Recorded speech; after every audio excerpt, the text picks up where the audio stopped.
Liechtenstein ndryshon rregullat e trashëgimisë, gratë fitojnë të drejtën për fronin. Principata e Liechtensteinit bëri të ditur se ka shfuqizuar rregullin që ua pamundësonte grave të pretendonin fronin.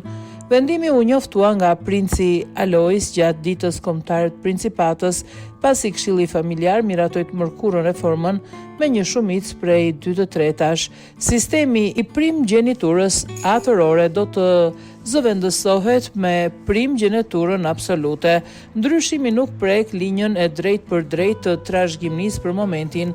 Princi Josef Wenzel, i lindur në vitin 1995 dhe djali i parë i Aloisit dhe princeshës Sofia vijon të jetë trashëgimtar i supozuar sipas rregullit të mëparshëm kurora mund të kalonte vetëm pasardhës dhe meshkuj përmes linjës mashkullore. Pas reformës, princat e ardhshëm do të kenë të drejtë si vëllezërit e tyre për t'u përfshirë në rendin e trashëgimisë. Kjo shndron Liechtensteinin nga monarkia vetme aktive në Europë që i përjashtonte plotësisht gratë në një sistem më përparimtar edhe se sa ai i Spanjës. Spanja vazhdon t'u japë përparësi burrave ndaj grave, ku ndodhen në të njëjtën shkallë farefisnie, ndërsa i njëjti parim zbatohet edhe në Monako.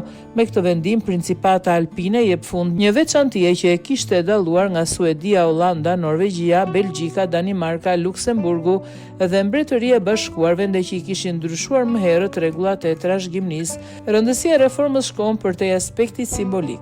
Trashëgimia e fronit nuk përcaktohet nga një ligj i miratuar prej qeverisë apo nga një votim popullor, por nga ligji vet shtëpisë princërore, një kuadër familjar rregullator me histori disa shekullore dhe me njohje kushtetuese. Për këtë arsye nisma u ndërmor nga vetë familja sunduese.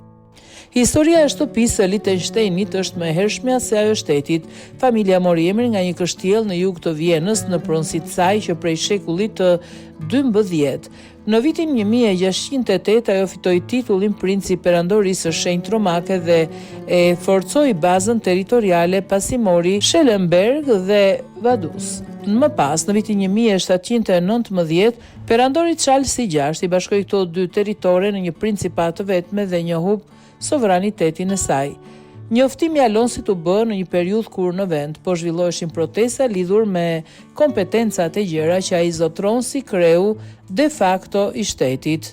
Ai ushtron këtë rol nga viti 2004 nën autoritetin e teatit Hans Adam II, i cili e mban zyrtarisht fronin që nga viti 1989.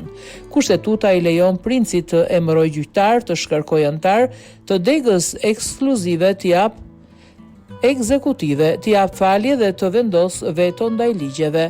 Liechtensteini, shteti i vogël i Europës qendrore me Zvicrës dhe Austrisë, ka një popullsi prej mbi 40.000 banorësh. Ceremonia zyrtare në kështjellën e Vaduzit ruajti edhe këtë vit traditën e fjalimeve, dollive, banketit dhe muzikës tradicionale. Megjithatë, vendimi për rregullat e trashëgimisë u bë publik në një moment kur një pjesë e qytetarëve po vënë në diskutim nivelin e pushteteve që monarkia mund të vazhdojë të ketë.